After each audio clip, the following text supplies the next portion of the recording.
How to regulate your inner child's nervous system. Carl Jung's philosophy. Have you ever had one of those moments where something totally unexpected, a particular smell, a sound, or even just a look from someone, suddenly makes you feel small and overwhelmed like you're a kid again?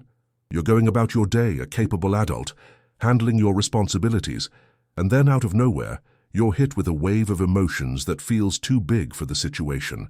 Emotions that seem to belong to a much younger, more vulnerable you. Maybe your heart starts racing, your breath gets shallow, and you react in a way that even surprises yourself. It's like a switch flips, and you're no longer in control. Carl Jung, a brilliant thinker, understood this feeling in a way that was groundbreaking for his time, and it's still incredibly relevant today. He recognized that deep inside every adult, there lives what he called the eternal child. This isn't just a memory or a sweet idea. It's a living, breathing part of who we are, constantly influencing how we see and respond to the world around us. But Jung's insights went even deeper than most people realize. He understood that this inner child doesn't just hold on to our creativity, our sense of wonder, or our playful spirit. It also carries the very first ways we learn to survive, those early patterns etched directly into our nervous system. Imagine that. Your body and mind remember everything. Modern science, with all its fancy brain scans and studies, has actually confirmed so much of what Jung intuitively knew. Research clearly shows that what we go through as children literally shapes how our nervous system develops. It creates these superhighways of neural pathways that keep firing, sometimes decades later, without us even realizing it.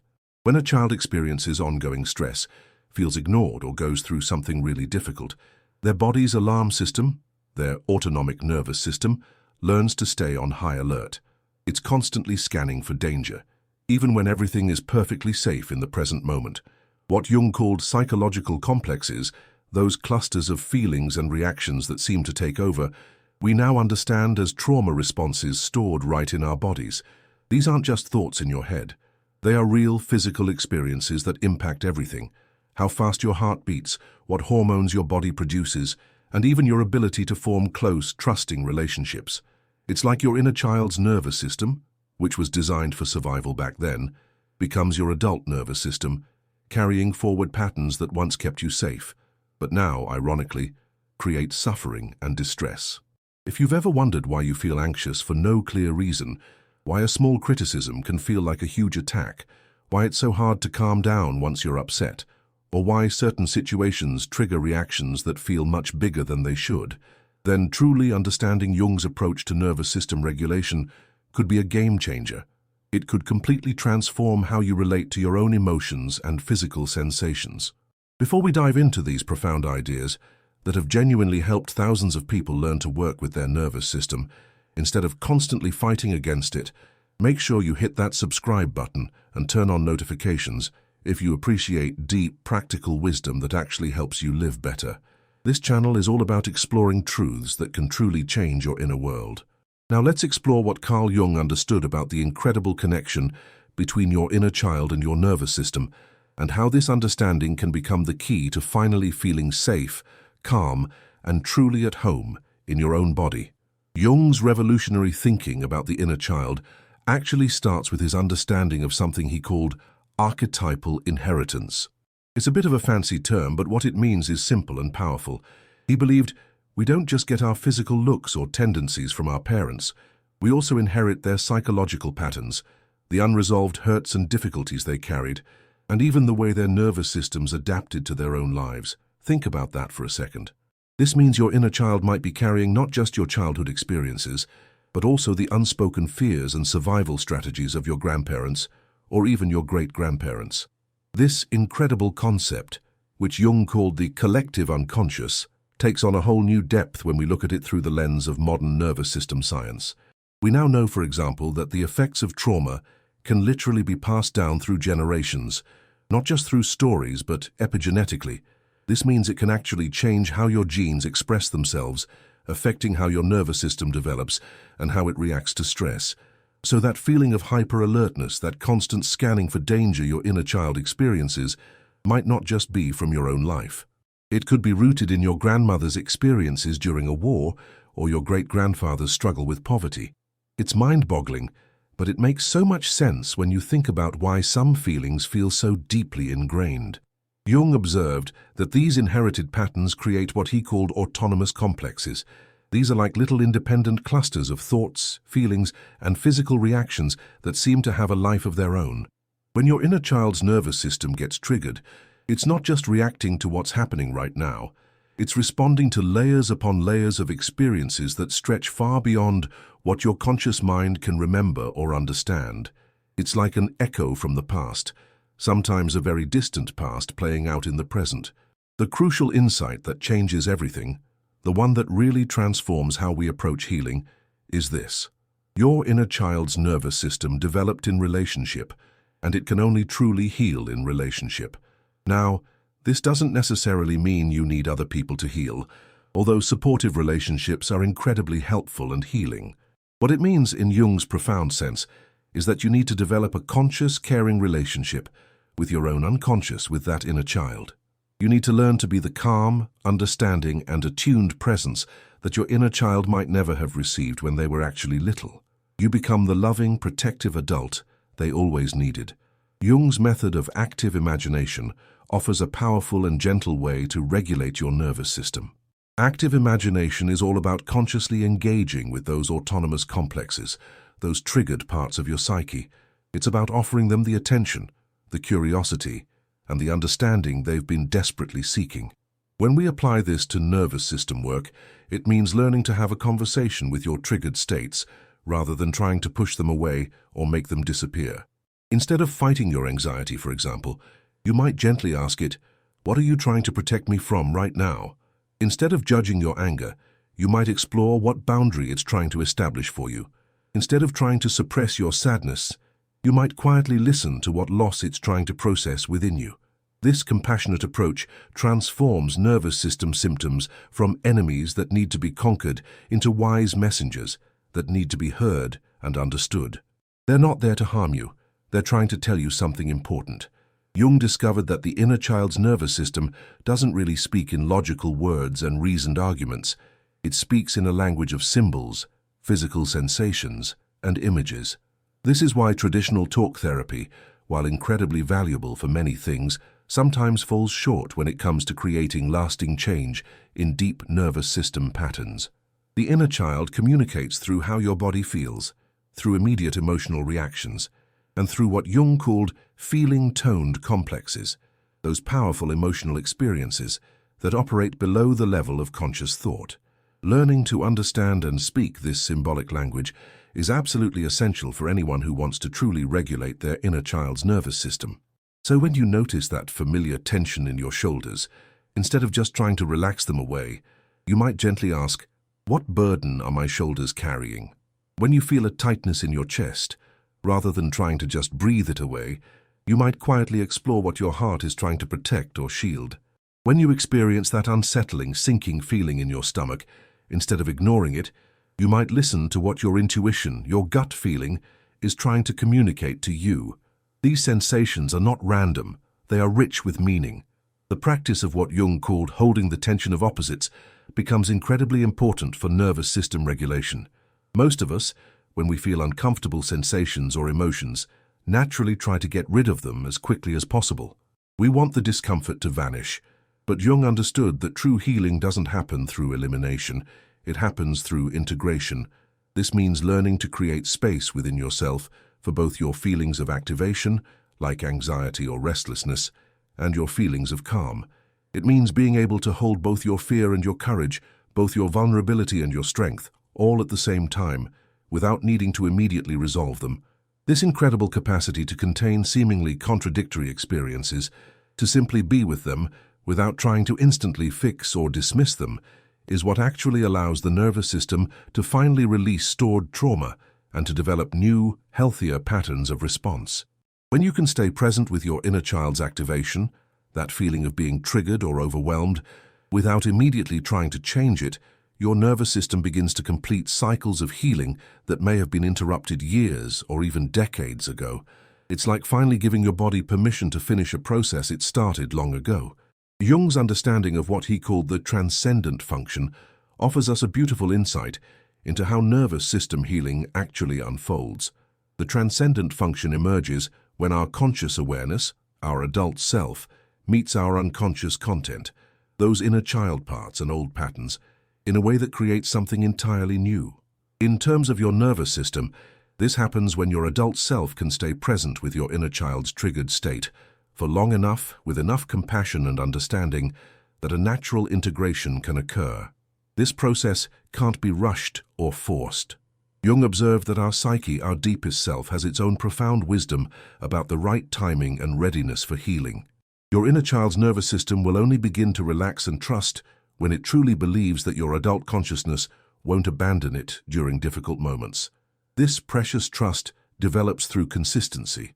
It develops through you showing up for your inner child's experience again and again, even when it feels uncomfortable, messy, or overwhelming. It's about building a consistent, loving presence for yourself. Modern research, particularly around polyvagal theory by Dr. Stephen Porges, really confirms so much of Jung's intuitive understanding about the nervous system's inherent wisdom. Dr. Porges's work shows us that our nervous system is constantly, subconsciously, assessing safety and threat through something he calls neuroception. This is the automatic below-conscious detection of cues from the environment that signal safety or danger. Your inner child's nervous system might be picking up on incredibly subtle cues, a slight shift in someone's tone of voice, a micro-expression on a face, a subtle change in energy in a room that your conscious mind doesn't even consciously register. This is exactly why Jung emphasized the importance of what he called the feeling function. It's about learning to trust your emotional and physical responses as valid and incredibly important sources of information. Your inner child's nervous system isn't making things up. It might be picking up on those tiny signals that your rational mind might dismiss as nothing. Learning to take these responses seriously, rather than immediately overriding them with logic or trying to talk yourself out of them, becomes essential for genuine nervous system regulation. It's about honoring your body's wisdom. Jung's concept of psychological types also sheds light on how different people's nervous systems regulate differently. Think about it.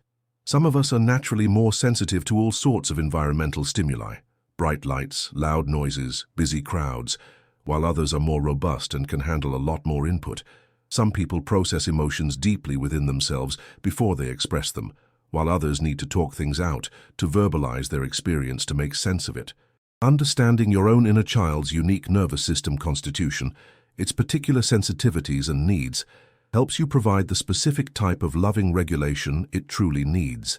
The introversion-extroversion dimension, for example, isn't just about whether you like social gatherings or not. It's deeply about how your nervous system processes and handles stimulation. An introverted inner child might become easily overwhelmed in busy environments and genuinely need quiet, solitary time to regulate and feel calm again. An extroverted inner child, on the other hand, might become anxious or restless when isolated and actually need social connection or external activity to feel balanced and grounded. There's no right or wrong. It's about understanding what you need.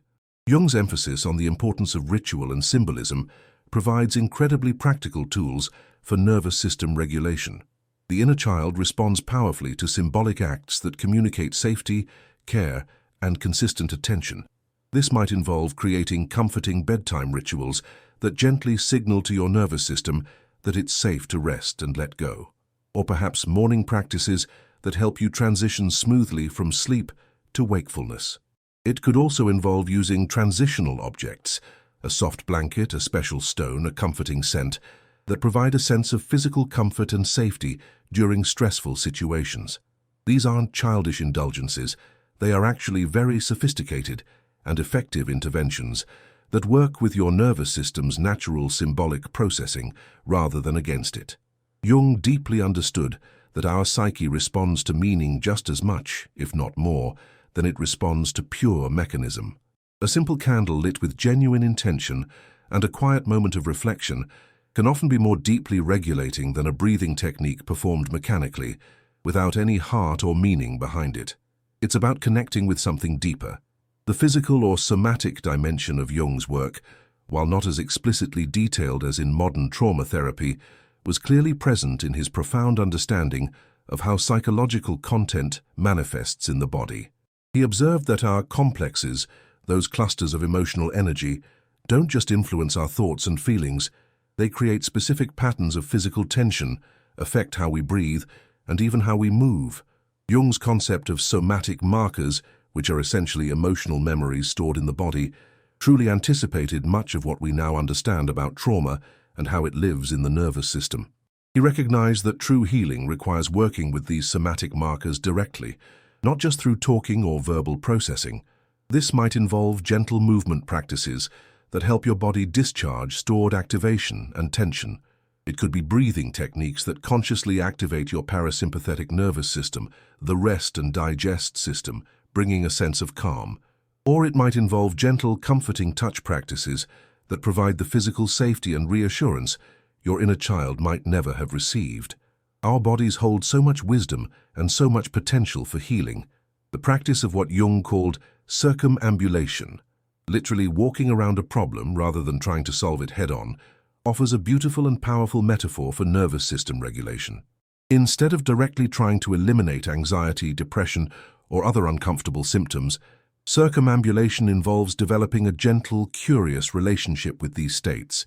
It's about allowing yourself to understand their protective function, to see what they're trying to do for you, even if it feels uncomfortable. When you circumambulate your inner child's nervous system activation, you might begin to notice that what feels like pure, overwhelming anxiety actually contains important information about boundaries that desperately need to be set in your life. What seems like crushing sadness might be deep grief that finally needs to be acknowledged and processed. What appears to be destructive anger might actually be a powerful life force energy that needs healthy, constructive expression. These feelings aren't randomly attacking you. They are trying to communicate vital information. Jung's understanding of dreams becomes particularly relevant for nervous system regulation because dreams often provide direct, unfiltered communications from your body's deepest wisdom about what it needs for healing. Many people find that as they develop a more conscious and caring relationship with their inner child, their dreams become more vivid, more meaningful, and incredibly informative about their nervous system's needs. Keeping a dream journal, specifically focusing on body sensations, emotions, and themes of safety or danger, can provide ongoing, personalized guidance for your regulation practice.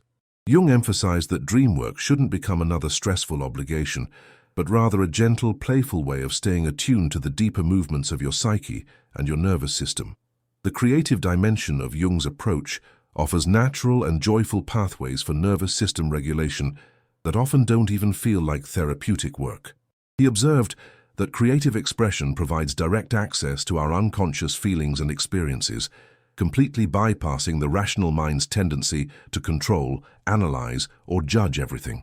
When your inner child's nervous system is feeling overwhelmed or dysregulated, simply engaging in creative activities that feel good in your body can provide profound regulation without any conscious effort.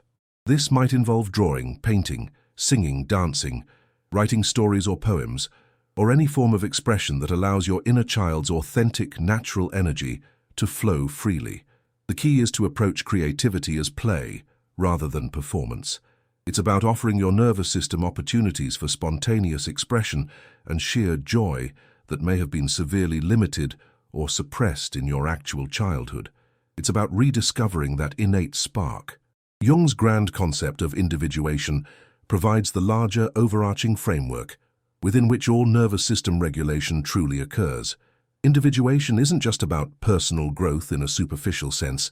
It's about becoming who you truly are, deep down, beneath all the adaptive patterns and survival strategies that you developed to cope with life. For many people, this means learning to trust their nervous system's authentic responses, rather than constantly overriding them with social expectations, external demands, or harsh internal criticism. It's about coming home to yourself. The process of individuation often involves what Jung called psychological crisis periods. These are natural, sometimes challenging times when old ways of being, old patterns simply no longer work, and new, healthier ways of being haven't quite emerged yet.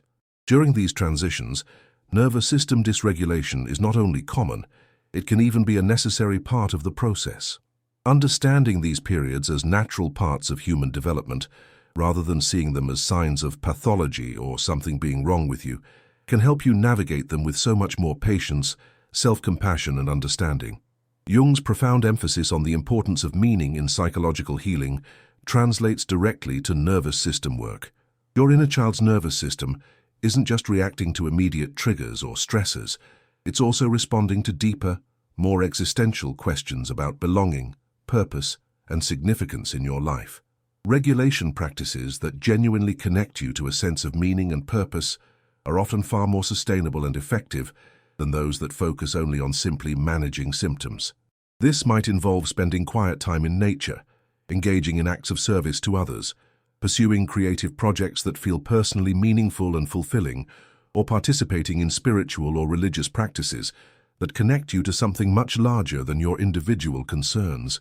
Jung understood that our psyche needs not just safety and security, but also a deep sense of purpose to truly thrive and flourish. It's about finding what truly nourishes your soul. The relational dimension of nervous system regulation was something Jung understood intuitively, even though it's been more explicitly developed and explored in modern trauma therapy. He recognized that deep healing happens in relationship, whether that's with a trusted therapist, close friends, supportive family members, or within spiritual communities. Your inner child's nervous system learned to be dysregulated and adapt in relationships, and it absolutely needs safe, nurturing relationships to learn new, healthier patterns of being. But Jung also strongly emphasized the critical importance of developing what he called a relationship with oneself. This internal, compassionate relationship becomes the foundational bedrock for all your external relationships. When you can truly be present with your own inner child's activation, those moments of feeling overwhelmed or reactive, without yourself becoming overwhelmed or reactive, you become incredibly capable of holding space for others' emotional experiences as well, without needing to fix them. The practice of what modern therapists call co-regulation, sharing nervous system states with others who can help you gently return to balance, was something Jung understood as essential for healing. This might involve intentionally spending time with people who feel genuinely calming and soothing to your nervous system. It could be engaging in synchronized activities like singing together, walking side by side, or simply being around others who can witness your experience with compassion without trying to give advice or fix you. Jung's understanding of projection becomes crucial in nervous system regulation work. Often, without even realizing it, we unconsciously expect others to regulate our nervous systems for us.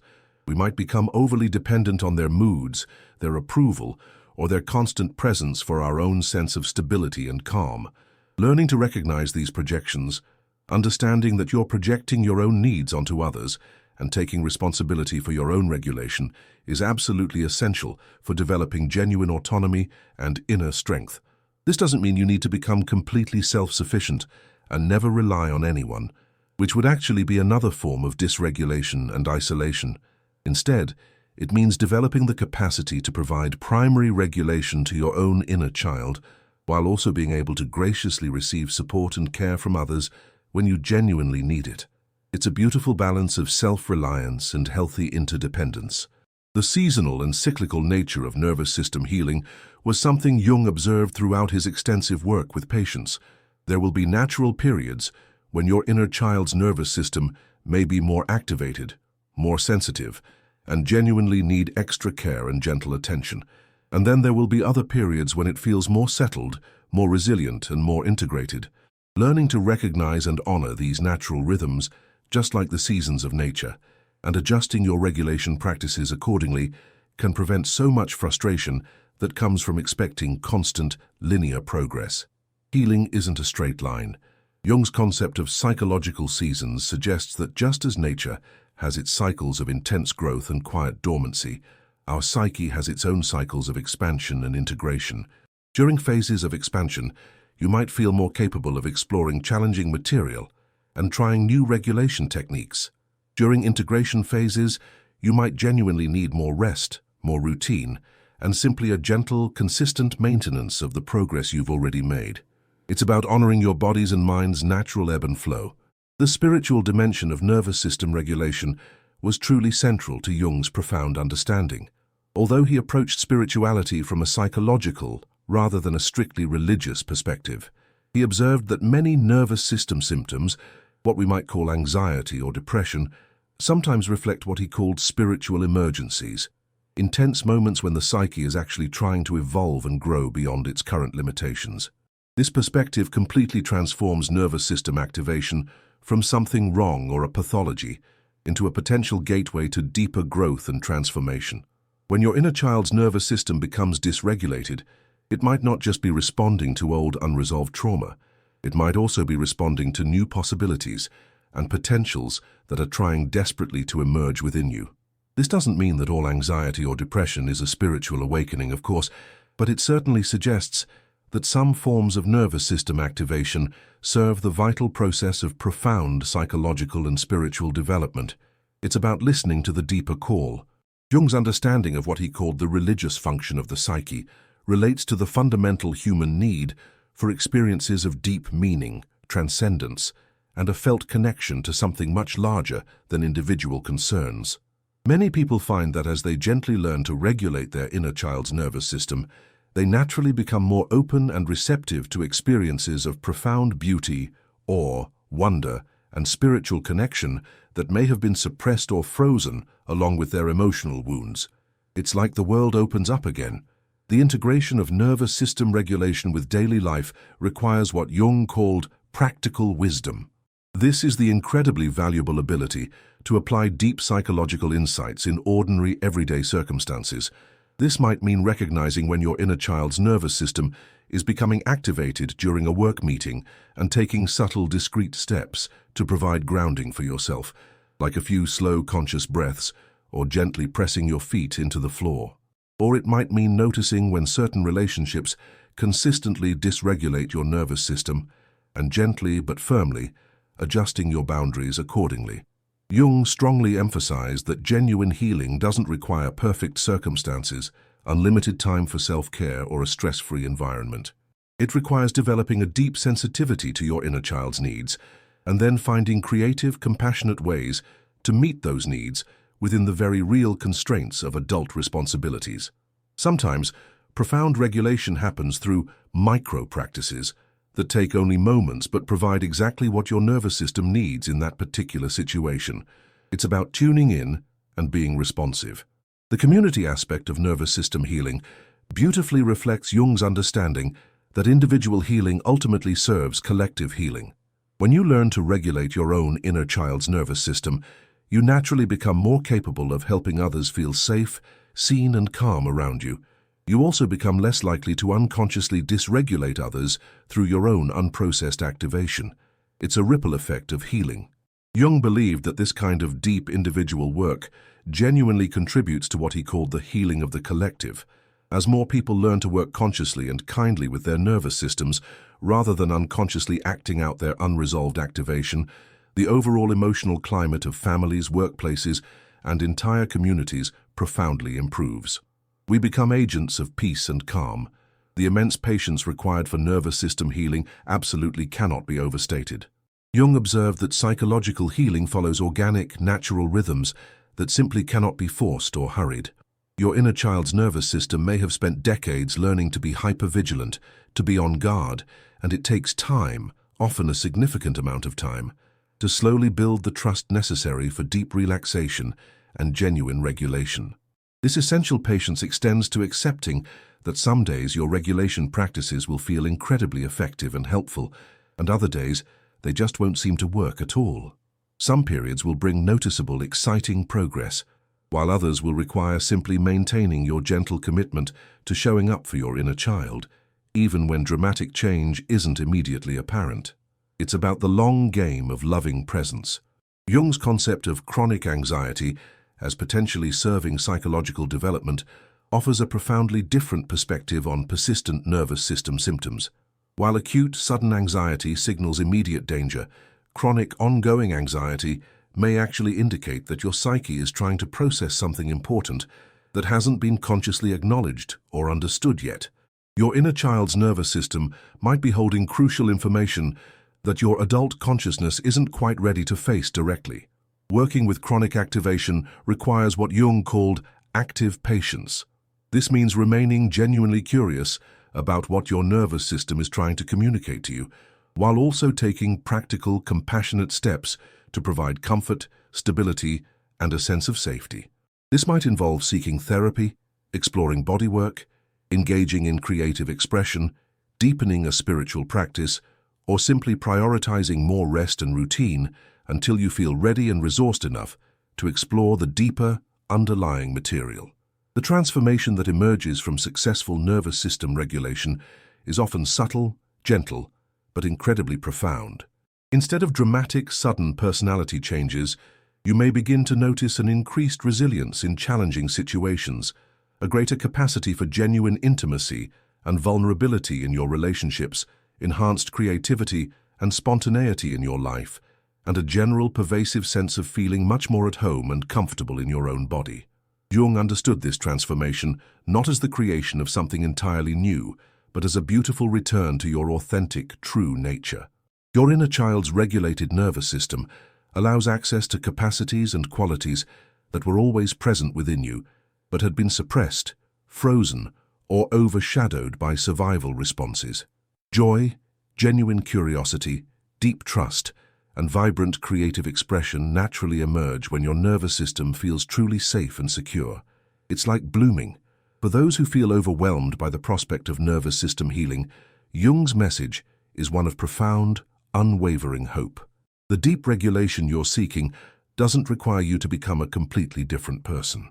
It requires creating the internal conditions where your authentic self can safely emerge from behind the protective patterns that survival once demanded. Your inner child's nervous system has been patiently waiting, not for someone else to fix it, but for you to develop the consciousness, the compassion, and the gentle skills necessary to provide what it has always needed: consistent presence, patient understanding, and the kind of deep safety that allows your natural healing processes to gently unfold. This profound healing doesn't happen through dramatic, single interventions or through perfectly executed techniques. It happens through the slow, steady accumulation of countless small moments when you choose to stay present with your inner child's experience, rather than abandoning them through numbing, distraction, or harsh self-criticism. It happens through learning to truly trust your nervous system's responses as intelligent communications, rather than seeing them as inconvenient problems that need to be solved. As Carl Jung so eloquently wrote, "The privilege of a lifetime is to become who you truly are." For those committed to this journey of nervous system healing, this profound privilege unfolds through daily choices to honor your inner child's needs, to deeply respect your nervous system's innate wisdom, and to consciously create the internal conditions where authentic self-expression becomes not just possible, but completely natural and effortless. Your inner child's nervous system doesn't need to be fixed because it was never broken. It needs to be understood, respected, and gently guided toward the regulation that allows your true, vibrant self to truly shine. This journey requires immense patience, profound compassion, and unwavering trust in your own incredible capacity for healing. But it leads to a way of being in the world that beautifully honors both your vulnerability and your strength, your fundamental need for safety, and your deepest desire for authentic connection. The practice begins now, in this very moment, with whatever small gesture of care, understanding, and presence you can offer to the child within you whose nervous system has been working so incredibly hard to keep you safe. Trust that this consistent, loving care, offered with genuine intention, has the profound power to transform not just how you feel in your body, but how you engage with every single aspect of your precious life. This is the incredible gift Jung discovered.